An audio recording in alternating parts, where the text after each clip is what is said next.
Assalamualaikum warahmatullahi wabarakatuh dan salam sejahtera. Apa khabar semua pelajar-pelajar pada hari ini?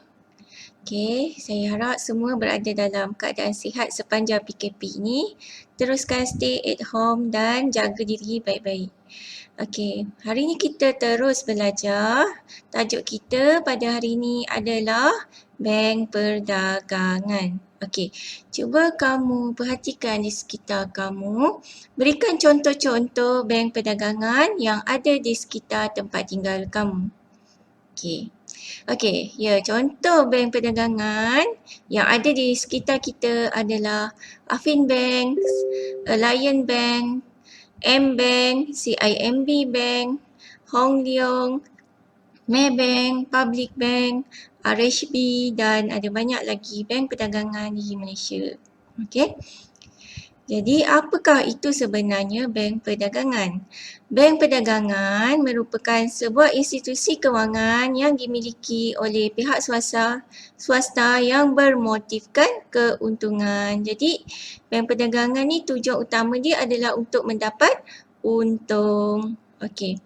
Jadi penubuhan bank perdagangan ni mestilah mendapat kebenaran daripada Bank Negara Malaysia dan juga mesti mendapat lesen yang dikeluarkan oleh Kementerian Kewangan. Okey, semua bank perdagangan di Malaysia juga adalah tertakluk kepada Akta Bank dan Institusi Kewangan 1989. Okey, hari ini kita nak tumpukan kepada 3 fungsi bank perdagangan yang utama iaitu fungsi menerima deposit, memberi pinjaman dan juga menerima dan membuat pembayaran.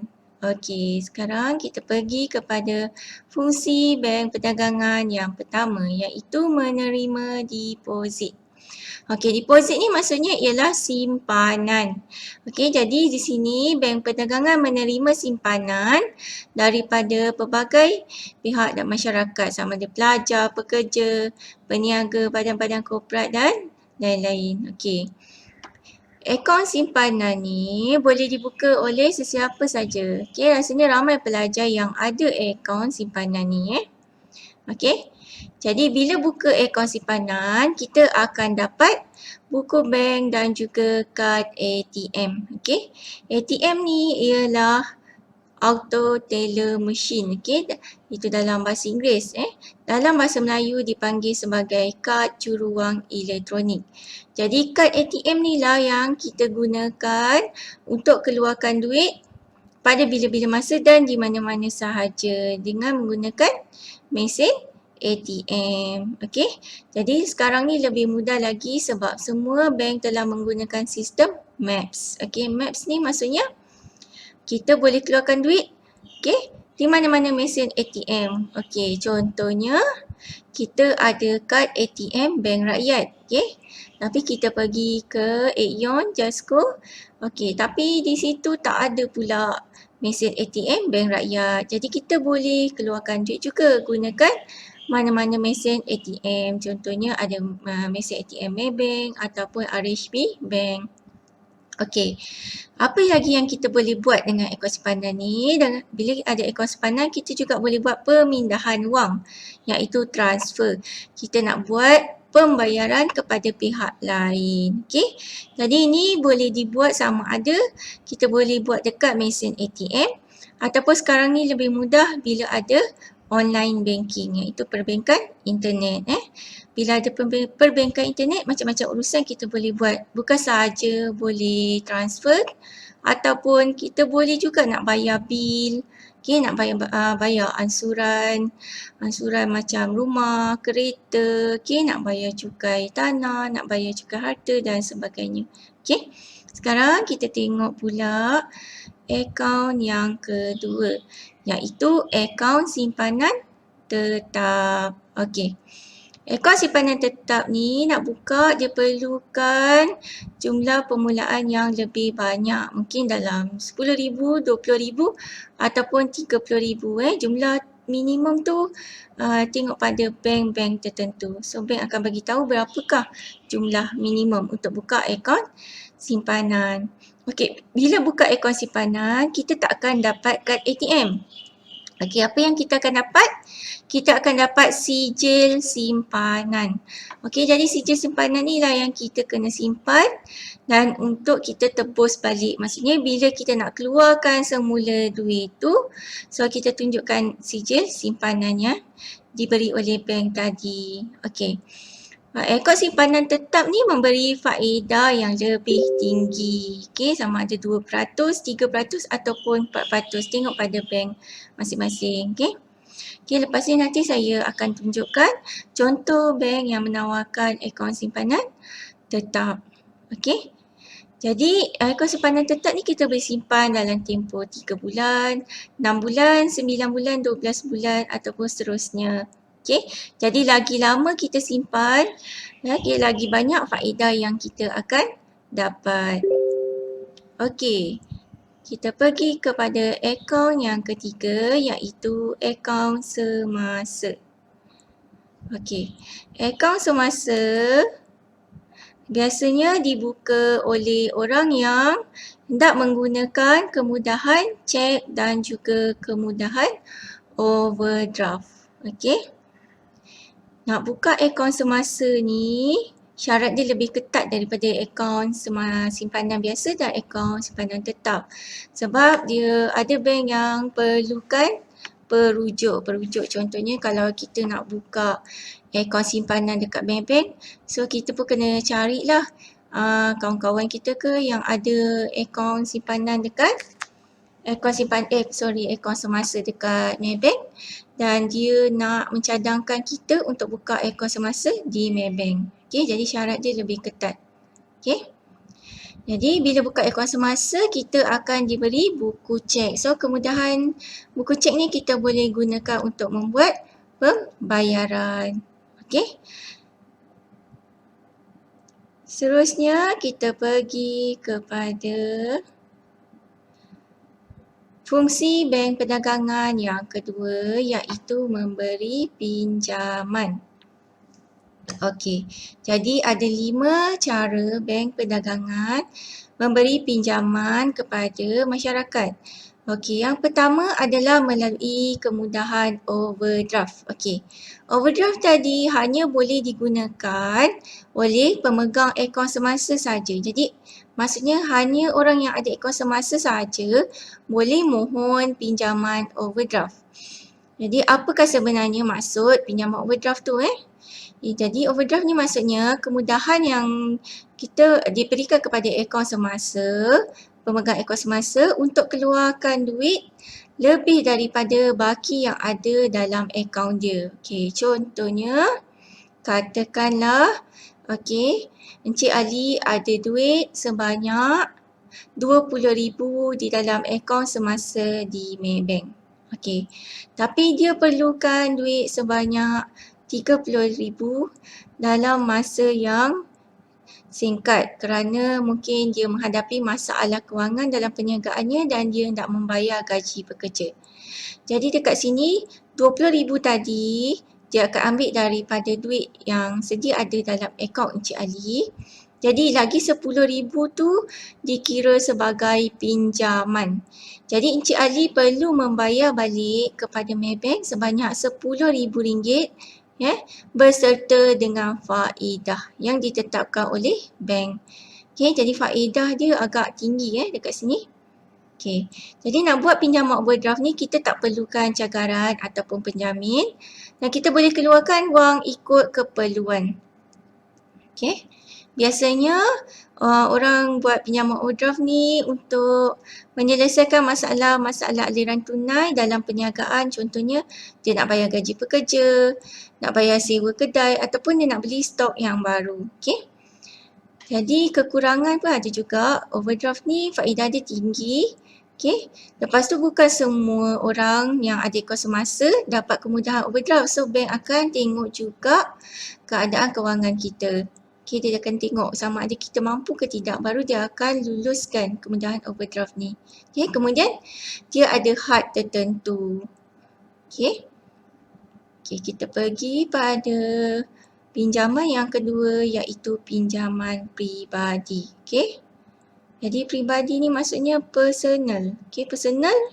Kita nak buat pinjaman ni, kita nak buat apa pun dengan duit tu, tak kisah, bank tak akan tanya kita akan gunakan duit tu untuk apa. Biasanya bank cuma nak tahu kita nak pinjam berapa dan kita boleh bayar balik ke tidak dalam tempoh yang ditetapkan dan mengikut ansuran yang ditetapkan. Okey. Jadi kalau nak mohon akaun pinjaman peribadi ni mestilah berumur 18 tahun ke atas dan mesti ada pendapatan yang tetap. Okey. Kadang orang buat pinjaman ni dia nak sambung belajar. Okey.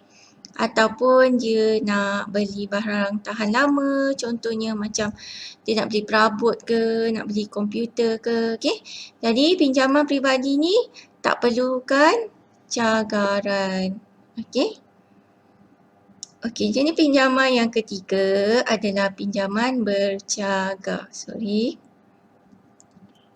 Okey, pinjaman bercaga ni biasanya kita ambil untuk buat pembelian harta tanah. Nak beli harta tanah contohnya macam rumah, nak beli tanah. Tanah ni ada macam-macam jenis tanah kan. Nak beli tanah kosong ke, nak beli tanah pertanian ke. Ataupun kita nak beli rumah kedai ke. Okey. Jadi pinjaman bercaga ni bila kita ambil kita kena bayar balik beserta dengan faedah. Kalau kita tak dapat bayar balik, okey, harta yang kita cagarkan tadi akan menjadi pihak bank. Okey. Contohnya kita buat pinjaman bercaga dan kita bagi geran tanah pada bank. Okey. Okey, bila kita hadapi masalah kewangan, kita tak dapat bayar balik, jadi secara automatiknya tanah itu akan menjadi milik bank. Okey, sebab bank yang pegang geran tanah kita tadi. Okey, pinjaman yang keempat, pinjaman kenderaan. Okey, jadi ni nak untuk beli kenderaan lah. Nak beli kereta ke, nak beli lori ke, nak beli van ke. Okey, jadi dia dipanggil juga kemudahan sewa beli. Okey, pinjaman kenderaan ni kita boleh ambil kalau kita nak beli kereta baru pun boleh ataupun nak beli kereta second hand pun boleh. Okey, biasanya bank tawarkan pinjaman sehingga 90% daripada harga kereta dan pinjaman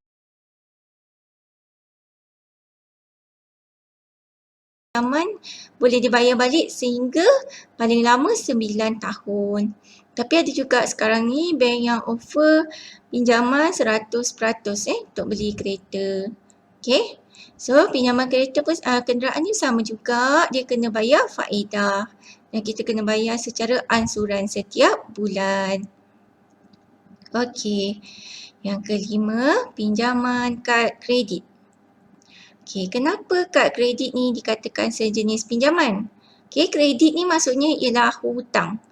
Jadi bila kita pergi shopping, kita bayar guna kad kredit, sebenarnya kita belum bayar lagi Yang bayarkan untuk pihak kita adalah bank. Okey, dan kita pula dikira berhutang dengan bank. Jadi kita kena bayar balik kepada bank berserta dengan faedah. Okey. Ni yang jadi masalah, kadang-kadang ada orang muflis sebab kad kredit. Sebab dia gunakan had maksimum yang dibenarkan oleh pihak bank sepenuhnya. Dan bila dia tak dapat bayar balik, okey, akhirnya dia jadi muflis sebab faedah kad kredit ni adalah tinggi. Okey. Seterusnya adalah yang keenam, iaitu mendiskaunkan bil pertukaran. Okey, bil pertukaran ni biasanya digunakan oleh peniaga-peniaga besar, contohnya seperti pengeksport. Okey, katakanlah kita seorang pengeksport. Pengeksport ni maksudnya kita menjual barang kita ke negara lain. Okey, jadi contohnya katakan kita jual barang ke negara lain dan pembeli tu mengambil masa yang agak lama untuk membuat bayaran disebabkan proses melalui macam-macam proses dokumen, sebab pembayaran ni dibuat antara negara dengan negara.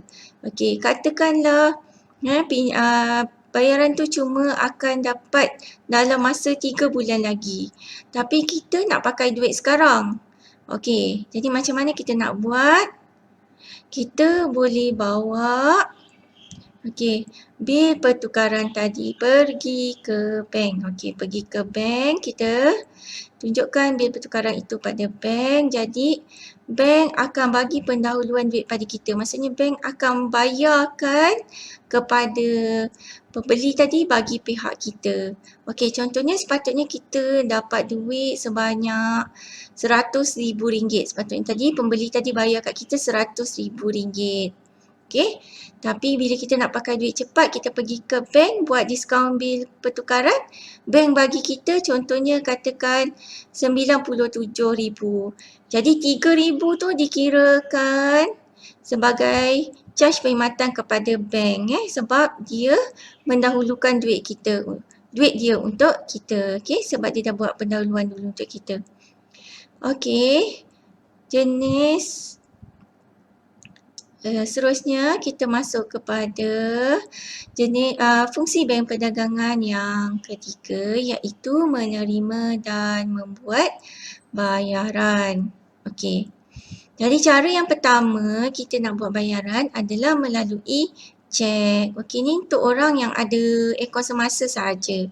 Kalau dia nak bayar gaji pekerja, biasanya pekerja yang dia bayar gaji hari, okey, dia akan bayar pakai cek. Okey. Ataupun dia nak beli stok ataupun nak buat perbelanjaan lain, so dia boleh gunakan buku cek. Okey. Jadi dekat cek ni biasanya dia akan gunakan cek berpalang. Cek berpalang ni dia akan tulis nama penerima dekat cek ni. Jadi maksudnya katakan cek tu hilang ke, tercicir ke, jadi orang yang jumpa tu tak boleh nak buat apa-apa sebab bukan nama dia. Okey, jadi pembayaran guna cek ni agak selamat, ya. Okey, kita tengok yang seterusnya. Arahan kepada bank. Okey. Yang pertama, debit langsung. Okey. Debit langsung ni biasanya kita gunakan untuk bayar bil. Bil tu macam bil elektrik, bil telefon, bil air, okey, bil astro. Okey. Biasanya kita bayar bil ni, dia punya due date dia sama kan, pada tarikh yang sama setiap bulan. Tapi jumlah dia tak sama. Kenapa? Sebab kita gunakan elektrik setiap bulan tak sama dah. Air pun kita gunakan tak sama. Maksudnya kalau kita tak duduk dekat rumah bulan tu contohnya. Okey, jadi kita tak guna banyak air. Jadi kita bayar bil pun sikit. Okey. Jadi kalau kita takut terlupa nak bayar bil setiap bulan, jadi kita boleh buat arahan kepada bank. Okay? Nah, kita buat arahan kepada bank tapi pastikan kita ada akaun simpanan dengan bank tu. Okay, caranya adalah menggunakan debit langsung. Jadi setiap bulan bank akan pindahkan duit daripada akaun kita dan dia akan terus automatik bayar kepada TNB kalau kita nak buat bayaran elektrik ataupun dia bayar kepada SAJ untuk bayaran air. Okey. Seterusnya, kemudahan yang kedua ialah pindahan kredit. Pindahan kredit ni ialah transfer. Kita transfer masuk duit ke akaun orang lain. Okey. Contohnya katakan sebuah syarikat dia nak bayar gaji pekerja. Kalau pekerja dia ramai, takkanlah dia nak tulis buku cek setiap bulan kan? Okey, jadi dia pun gunakan kemudahan pindahan kredit. Maksudnya dia bagi arahan kepada pihak bank untuk masukkan duit kepada akaun pekerja-pekerja dia setiap bulan. Okey. Jadi dia akan bagi maklumat pekerja dia, bagi nama, okey, berapa banyak gaji nak masuk, nombor akaun bank dan nama bank. Okey. Jadi bank akan pindahkan duit ni kepada akaun pekerja. Okey. Seterusnya, perintah sedia ada. Okey, perintah sedia ada ni kita nak buat bayaran yang tetap dan pada tarikh yang sama dan berulang. Okey, contohnya kita nak bayar sewa rumah. Okey, kita nak bayar ansuran rumah, insurans. Okey, nak bayar kereta, biasanya kita bayar jumlah dia setiap bulan sama kan? Dan pada tarikh yang sama. Bank dah tetapkan bila due date kita kena bayar. Okey?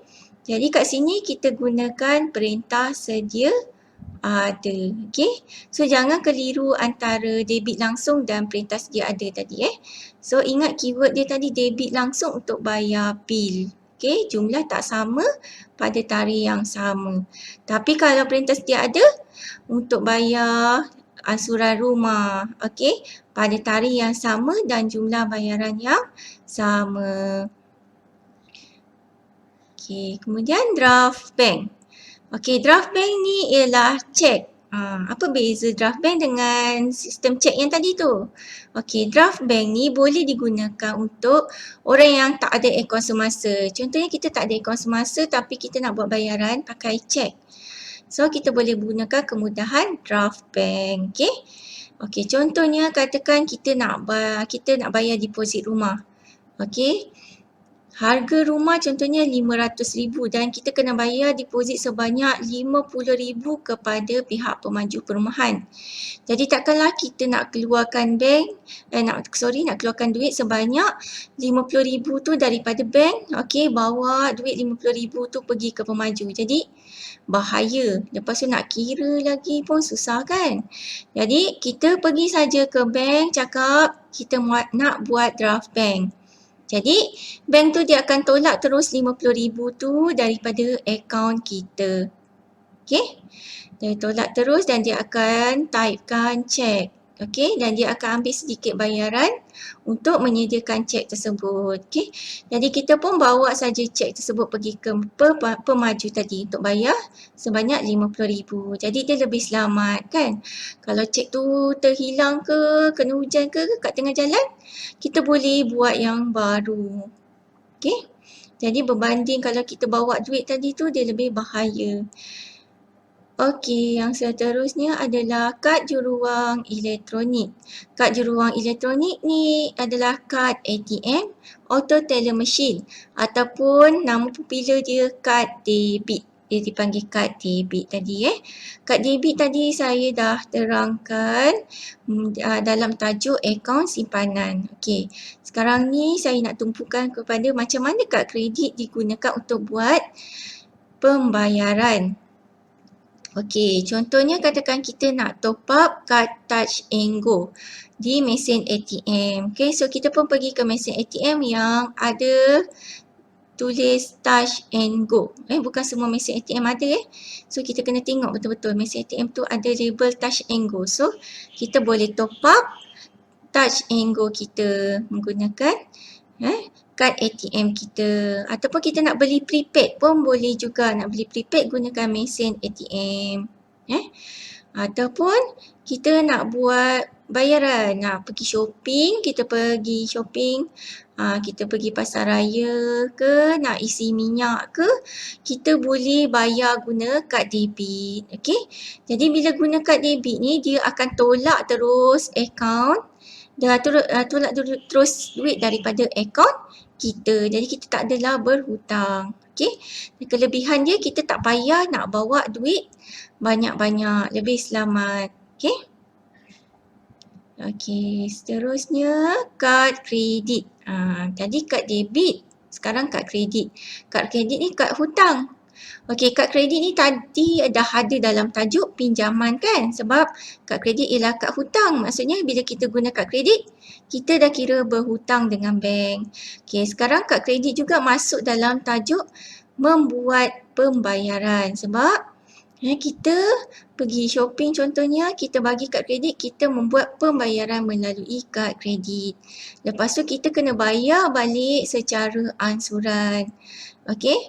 Kalau kita bayar dengan secara disiplin, okey, mengikut jumlah yang kita gunakan tadi, so kita takkan kena kadar faedah. Yang akan kena kadar faedah ni kalau kita lambat-lambatkan nak bayar, kita tangguh-tangguhkan nak bayar, jadi lama-lama kita punya hutang tu makin bertambah. Tu yang jadi ada orang bayar interest kad kredit terlampau banyak. Okey, so lepas ni nanti saya akan tunjukkan contoh gambar kad debit dan juga kad kredit. Okey, kita tengok sekejap ya. Contoh gambar kad debit dan kad kredit. Okey, inilah contoh kad debit. Okey, macam mana nak bezakan kad debit dengan kad kredit? Tengok macam sama je kan? Okey. Ada Visa, ada Mastercard, tengok macam sama. Tapi sebenarnya tak sama. Kalau kad debit, dia ada tulis situ, My Debit. Jangan tersalah guna pula. So, My Debit ni ialah kad debit yang ni diberi pada orang yang tadi ada akaun simpanan. Okey, jadi bila kita guna kad debit untuk shopping, jadi dia akan tolak terus duit daripada akaun kita. Kita tak ada berhutang. Okey. Jadi kalau guna kad kredit, okey, kad kredit tadi dia tak ada tulis dia tak ada perkataan My Debit kat sini. Jadi dia adalah kad kredit. Okey. Kad kredit ni ada kebaikan, ada keburukan juga. Okey. Kad kredit ni sebenarnya bagus kalau kita disiplin. Disiplin maksudnya kalau contohnya katakanlah kita pergi shopping, kita beli barang RM200. So balik kita pun terus bayar. Kita buat bayaran terus secara online banking, kita bayar RM200. Okey. Jadi bila kebaikan digunakan kad kredit ni ialah kita akan dapat poin dia ikut pada bank lah. Ada bank bagi setiap RM200 dapat 1 poin. Ada bank bagi RM100 dapat 1 poin. So poin ni kita boleh simpan.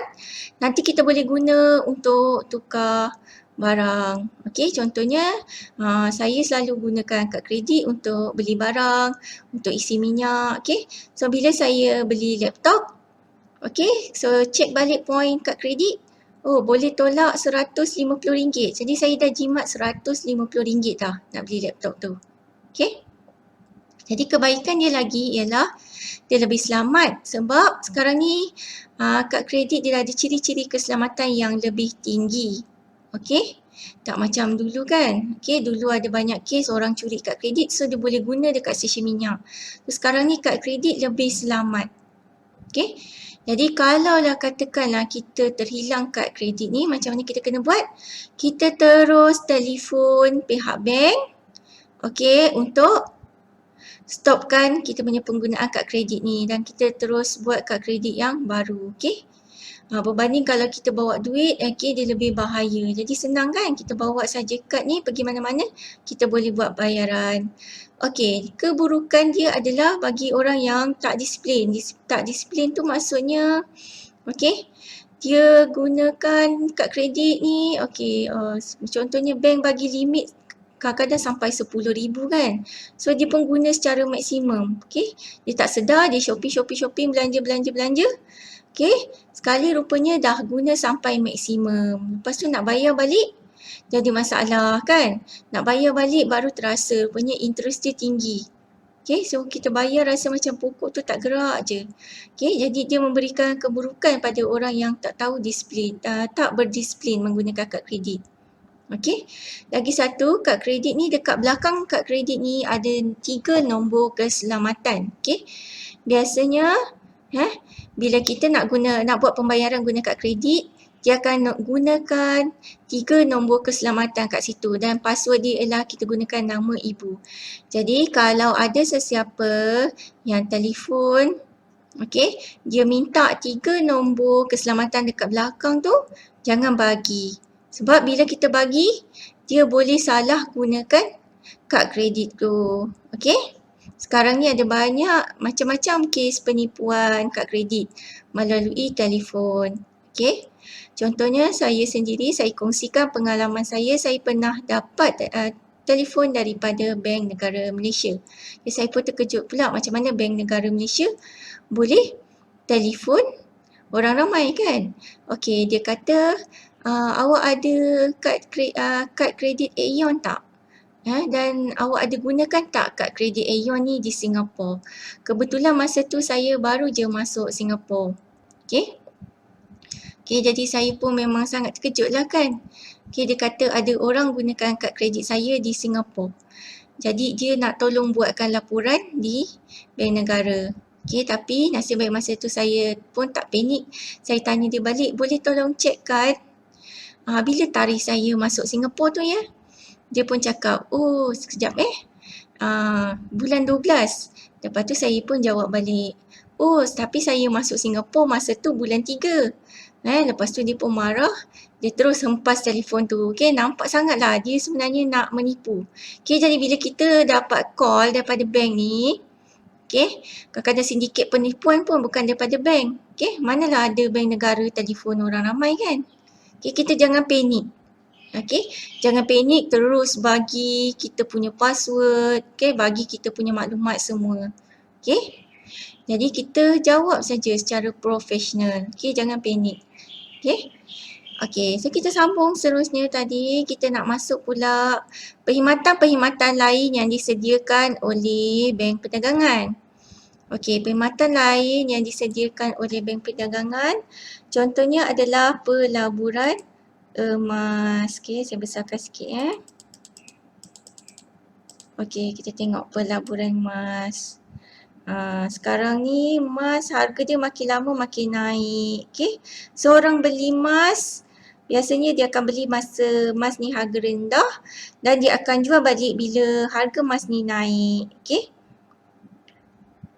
emas ni kita boleh beli sama ada emas fizikal ataupun emas dalam bentuk ni, kita panggil dia jongkong emas. Okay, jongkong emas ni kalau kita beli lepas tu takut nak simpan kat rumah, takut kena curi, kita boleh je simpan dekat bank. Bank pun ada perkhidmatan juga kan, sediakan perkhidmatan untuk menyimpan emas ni. Tapi kita kena bayarlah sedikit charge perkhidmatan kepada bank. Okey, sekarang ni bank rakyat dia ada sediakan kemudahan pajak gadai Ar-Rahnu. Okey, Ar-Rahnu ni contohnya katakan kita ada emas, ada rantai gelang. Okay, tapi tiba-tiba kita terdesak nak pakai duit. So, kita boleh pajakkan kita punya emas di bank rakyat dan dia akan bagi kita duit cash. So, kita boleh tebus balik duit kita dengan cara kita bayar secara ansuran. Okay, kalau kita tak dapat bayar balik, nanti emas tu akan jadi hak milik bank dan bank akan lelong. Dia akan buat lelongan emas tersebut. Okey, perkhidmatan lain yang disediakan oleh bank perdagangan adalah urus niaga saham. Maksudnya kita boleh gunakan kat sini platform-platform yang disediakan oleh bank. Bank ni jadi macam orang tengah. Disediakan platform untuk kita kita buat urus niaga saham. Ni bagi orang yang main saham. Okey, yang seterusnya adalah unit amanah. Okey, jadi bank perdagangan banyak juga sediakan perkhidmatan pelaburan. Ni dipanggil pelaburan iaitu unit amanah. Okey, unit amanah ni ada unit amanah tetap, ada unit amanah harga berubah. Okey, so kita boleh dapatkan maklumat, dapatkan nasihat daripada bank kalau kita nak buat pelaburan unit amanah, yang manakah unit amanah yang menguntungkan. Okey, ni contohnya macam ASNB. Okey, ASB, dia ada ASM, ada amanah saham didik. Okey, yang ini bank dia jadi macam orang tengah. Contohnya kalau kita nak simpan duit dalam ASB, so kita tak payahlah nak pergi ke cawangan ASNB kan. Cawangan PNB ni bukannya banyak. Dekat Johor Bahru ni pun ada satu je. Jadi kita boleh pergi kepada mana-mana bank perdagangan yang ada perkhidmatan untuk masukkan duit dalam ASB ni. Okey, jadi lebih memudahkan kita. Okey, seterusnya perkhidmatan penulisan wasiat. Apa tu wasiat? Wasiat ni maksudnya katakan seorang bapa atau ibu sebelum dia meninggal dunia, okey, so dia dah buat perancangan. Perancangan dia punya harta dia, wang simpanan dia, okey, yang akan diberikan kepada anak-anak dan ahli keluarganya selepas dia meninggal dunia. Jadi bank ni jadi sebagai pemegang amanah dan pentadbir. Okey, so dia akan menjadi penulis wasiat. Jadi apabila seseorang meninggal dunia tadi, jadi bank akan menunaikan wasiat ataupun amanah. Okey, ni contoh Wasiat ni kita boleh wasiatkan kita punya harta benda. Harta tetap macam rumah, bangunan ataupun harta alih contohnya akaun bank. Kita ada saham, kenderaan, emas dan lain-lain. Okey, seterusnya yang terakhir sekali adalah perkhidmatan urusan bayaran import dan ekspor. Okey, contohnya katakanlah kita seorang pengimport, kita beli barang daripada negara lain. Contohnya kita beli barang daripada China ke, daripada Korea ke. Jadi kita nak kena bayar kepada pengilang di negara tersebut kan. Jadi kita boleh buat urusan pembayaran ni di mana-mana bank perdagangan. Okey, urusan ni dipanggil sebagai telegraphic transfer ataupun perkhidmatan TT. Ni borang ni contoh macam kita nak buat, kita nak bayar kepada pengilang di China, borang dia ada bahasa Cina. So dia kadang-kadang kena isi dalam bahasa Cina. Jadi kalau tak reti, kita bolehlah minta tolong orang bank, staff bank yang berbahasa Cina untuk isikan borang ni. Sorry, kita buka balik tadi. Okey. Ni adalah contoh tadi. Okey, ni lagi satu contohnya HSBC.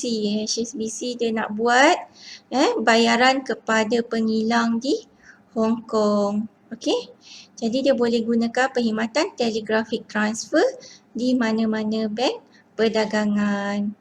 Okey, kemudian saya nak tunjukkan satu website yang menarik. Okey, Ringgit Plus dan juga iMoney.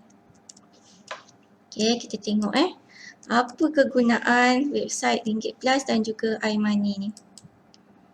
Okey. Okey, ni contoh saya buka website iMoney. Okey, dia boleh pilih nak bahasa Inggeris atau bahasa Melayu. Okey, sekarang ni kemudahan di hujung jari saja. Jadi tak ada alasan lagi kita nak cakap kita tak tahu. Okey. Jadi kita kena sentiasa belajar. iMoney ni ada macam-macam contoh katakan kita nak ambil kad kredit kan. So kita nak ambil kad kredit, so kita nak bandingkan kad kredit yang mana yang bagus. Kan, takkanlah kita nak pergi satu bank ke satu bank kan, nak tanya. Jadi kita gunakan je website iMoney ni. Okey, so kita pergi search dekat kad kredit tadi, so dia akan buka semua jenis kad kredit yang disediakan oleh bank perdagangan. So kita pun boleh baca kat sini apakah kelebihan kad kredit bank-bank tertentu. Contoh kad kredit Maybank apa ni yang bagus. Okey, ada yang yuran tahunan percuma, ada yang yuran tahunan kena bayar, ada yang pindahan baki 0%, ada yang pindahan baki 2.99%. Okey, so kita senang kan kat sini. Jadi kita boleh tekan mohon, nanti dia akan terus linkkan dengan pegawai bank yang terlibat. Ataupun kalau kita nak pergi bank terus pun boleh. Tapi dia dah menjimatkan masa lah sebab kita tak payah nak pergi ke semua bank. Okey. Contoh lagi lah, katakan kita nak buat apa? Kita nak beli rumah lah kan. Kita nak beli rumah. Okey, kita pun nak buat loan kan, nak beli rumah mana ada duit nak bayar cash. Okey, contohlah kita nak buat loan berapa, katakan 400,000 untuk tempoh 30 tahun. So kita pun type kat sini. Jadi dia automatik keluar dah kat sini. So kita boleh tengok terus, okey, berapa persen dia punya interest dia. So kita boleh carilah mana bank yang offer interest paling rendah kan. Jadi kita boleh terus pergi ke bank tu. Jadi dah jimat masa. Tak payah nak pergi tanya satu-satu bank. Okey. Apa lagi kita boleh guna kat sini? Kalau kita nak buka akaun simpanan tetap. Akaun simpanan tetap tadi kan. Okey. Akaun simpanan tetap bila kita buka, kita akan dapat faedah. Kalau kita pinjam duit, kita kena bayar faedah. Kalau akaun simpanan tetap, kita dapat faedah. Jadi bila dapat ni, maksudnya kita mestilah nak cari faedah yang paling tinggi kan. Okey, jadi kita takkan nak pergi tanya, nak pergi telefon satu-satu bank. Jadi kita buka saja website iMoney ni. So kita pun type kat sini. Katakan kita nak ambil, kita nak simpan duit sebanyak RM20,000. Kita pilihlah. Contohnya kita nak 12 bulan ya, 1 tahun. Jadi kat sini kita boleh bandingkan terus. Mana yang offer faedah lebih tinggi? Oh, OCBC lah offer faedah lebih tinggi. Jadi kita pun terus pergi ke bank OCBC. Kan senang? Kita tengok Okey, itu kalau 12 bulan kan. Kalau 12 bulan tadi kita simpan, kita dapat RM500 kan. Cuba kita tukar sekarang, kita ambil 6 bulan pula. Tengok Kalau 6 bulan kita dapat RM240. Itu yang saya cakap tadi. Akaun simpanan tetap ni makin lama kita simpan, makin banyak faedah kita dapat. Okey, kalau kita ambil 2 tahun. 2 tahun kita dapat RM1,040. Dia punya faedah dia makin banyak. Okey. Ada lagi satu sebenarnya website yang menarik Itu dipanggil sebagai Ringgit Plus. Type saja kat Google Ringgit Plus, nanti dia pun keluar. So kita pun pergi ke Ringgit Plus, buka website ni. Ni pun sama juga, lebih kurang sama macam tadi kan. Yang kita boleh check, kita nak ambil kad kredit tadi, bank mana yang offer kad kredit paling bagus. Kita nak buat loan. Okay, fixed deposit tadi nak buka akaun simpanan tetap. Nak beli insurans kereta. Medical card pun ada juga. Contoh saya tunjukkan sekejap. Contohnya kita nak ambil medical card. Kan? Tak payah kita nak pergi survey satu-satu syarikat insurans. Kita buka saja kat sini. So kita boleh baca, kita boleh bandingkan mana medical card paling best agaknya So kita pun terus contact syarikat insurans tersebut. Jadi pun dah menjimatkan masa kita. Okay, jadi sebenarnya sekarang ni maklumat di hujung jari. Jadi kita kena sentiasa mengikuti perkembangan teknologi, kena sentiasa belajar. Okey? Yang penting kita mesti sentiasa mencari jalan, bukannya mencari alasan. Okey? Jadi itu sahaja untuk hari ini. Okey? Teruskan subscribe, like dan share YouTube Cikgu Azlin untuk melihat video-video yang seterusnya. Okay, bye.